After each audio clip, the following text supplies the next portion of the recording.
Students, मैं अनीता यादव आप सभी का स्वागत करती हूँ। कैसे हैं आप सब? मैं तो अपने घर में, जैसे कि सरकार का निर्देश है, बिल्कुल बाहर नहीं निकल रही हूँ और आशा करती हूँ आप भी सरकार के निर्देशों का पालन कर रहे होंगे, अपने घरों में होंगे और सुरक्षित होंगे। आइए तो सबसे पहले मैं आपको अपना परिचय देना चाहूँगी। मैं अनीता यादव यहाँ गुरुग्राम में एक विद्यालय में हिंदी प्रवक्ता के पद पर कार्यरत हूँ और मैं अपना कार्य पूरी लगन के साथ भी करती हूँ। लेकिन जैसा कि हम सभी ने देखा है, 2020 का जो वर्ष आरंभ हुआ था, ये समय पूरे विश्व के लिए ही बड़ा ही संकटों वाला था। इतना विकट समय कि हमने किसी ने भी अपने जीवन में ऐसा नहीं देखा। कोरोना जो महामारी आई है, उसने एक बार तो ऐसा लगा था कि जैसे समय ही रुक गया हो। लॉकडाउन लगा, पहला चरण, दूसरा चरण, सभी घरों में बंद, विद्यालय, दफ्तर सब बंद। लेकिन कहते हैं ना, समस्या आती है तो समाधान भी लेकर ही आती है। हमें ये नहीं समझना चाहिए कि एक दरवाजा बंद हो गया तो उसके लिए हमारा रास्ता बंद हो गया। आया संकट हम सभी के लिए था, विद्यार्थियों के लिए भी, अध्यापकों के लिए भी, ये सबके लिए ही था। लेकिन कहा है ना, समाधान साथ आता है। उस समय में भी विद्यार्थी घर में थे, हम भी घर में थे। हमने पूरा प्रयास किया कि बच्चों के साथ संपर्क किया जाए।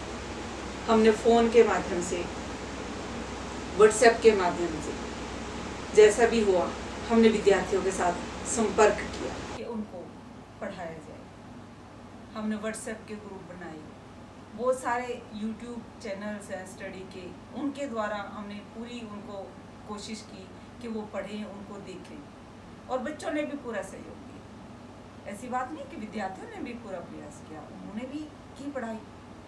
जैसे जैसे समय बीता, पूरा साल ही निकल गया लगभग। कहीं जाकर दिसंबर में फिर माहौल थोड़ा ठीक हुआ, बोर्ड क्लासेस को अनुमति मिली कि वो आएंगे स्कूल में, कम एक वो बनाई गई, 20-20 बच्चों को बुलाया जाए। और हम जब गए, हमने विद्यार्थियों से जब आमने सामने संपर्क किया, उनसे पूछा कि आप कैसे कर पाए या नहीं कर पाए, तो विद्यार्थियों ने मिली जुली प्रतिक्रियाएं दी। कुछ को समझ भी आ रहा था, कुछ नहीं भी समझ पा रहे थे। अब कुछ बच्चे थे जो सीरियस थे, वो पढ़ने में किसी भी तरीके से वो पढ़ रहे थे, यूट्यूब में भी देख रहे थे, हमसे फ़ोन पे भी बात कर रहे थे, हम फ़ोन में भी समझा रहे थे। तो उन्होंने कुछ, मैं भी यही समझ रही थी कि जो हम फ़ोन पे ऑनलाइन करा रहे थे वो नहीं आ रहे थे, वो संतुष्टि नहीं आ रही थी हमारी। जैसा कि हम क्लास में जाकर बच्चों के साथ आमने सामने बात करते हैं और उनको समझाते हैं, उनसे पूछते हैं, तो हमें संतुष्टि होती है। और वही बात विद्यार्थियों में, उनको भी संतुष्टि नहीं हुई। मेरे ही विद्यार्थियों ने मुझसे कहा कि मैम, जैसा आप कराते हो ना, वैसा नहीं हो पाया। ये समस्या थी इस तरह की। हमने पूरा प्रयास किया कि मार्च तक हम अपना पूरा पाठ्यक्रम बच्चों को करा पाए, उनको आगे करा पाए। लेकिन समस्या भी गई नहीं है, दूसरा चरण आ गया कोरोना का, विद्यालय फिर से बंद। 10वीं क्लास के विद्यार्थियों को तो ऐसे ही आगे पास कर दिया गया, लेकिन 12वीं की परीक्षाएं अभी इंतजार कर रही है कि वो कब होंगी, क्योंकि उनको स्थगित कर दिया गया। तो इस समस्या को देखते हुए मेरे मन में एक उपाय, क्या कह लो आप, या एक मेरे मन में एक विचार आया है कि मैं अपने विद्यार्थियों के साथ किस प्रकार, क्या प्रयास करूं कि उनको अच्छे से अच्छा पढ़ने में सहयोग मिले। और उसी का मुझे एक जरिया मिला है यूट्यूब।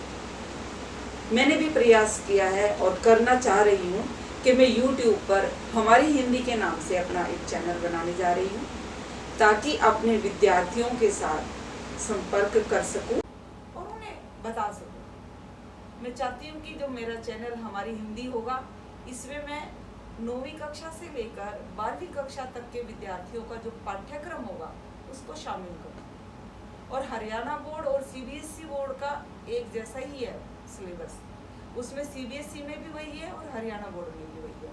तो ये दोनों ही पाठ्यक्रम उसमें मैं शामिल करूँगी। उसके साथ जो भी हो सकेगा मैं अपना पूरा प्रयास करूँगी। और जैसा कि आप जानते हो, हिंदी हमारी मातृभाषा है कोई भी प्रतियोगिता होती है आगे नौकरी से संबंधित, बड़े बड़े कंपटीशन होते हैं, उसमें हिंदी विषय को भी शामिल किया जाता है। हिंदी विषय के भी कुछ प्रश्न निश्चित तौर पर उसमें आते हैं। और विद्यार्थियों को आज का जो युग है ना, इंग्लिश मीडियम, इसमें हिंदी बहुत मुश्किल लग रही है, वो नहीं समझ पाते।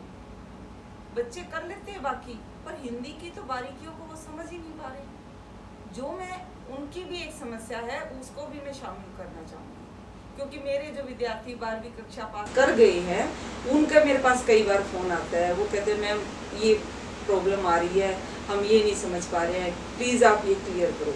तो मैं चाहूँगी उनको भी मैं इसमें किसी प्रकार की सहायता कर सकूँ, और होगी सहायता। मैं आपको विश्वास दिलाती हूँ कि मैं जो अपना चैनल बनाऊंगी, इसमें मैं अभी सभी 9वीं से 12वीं तक का तो पाठ्यक्रम शामिल होगा ही होगा, साथ में मैं व्याकरण से संबंधित पूरा उसमें रखूंगी, ताकि जो विद्यार्थी 12वीं पास करके आगे प्रतियोगिता की तैयारी कर रहे हैं, उनको भी इससे सहयोग मिले।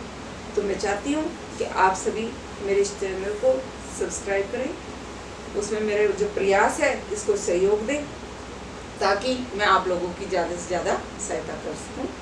इसी के साथ मैं आपसे विदा लेती हूँ। सभी अपने घरों में रहें, सुरक्षित रहें। धन्यवाद।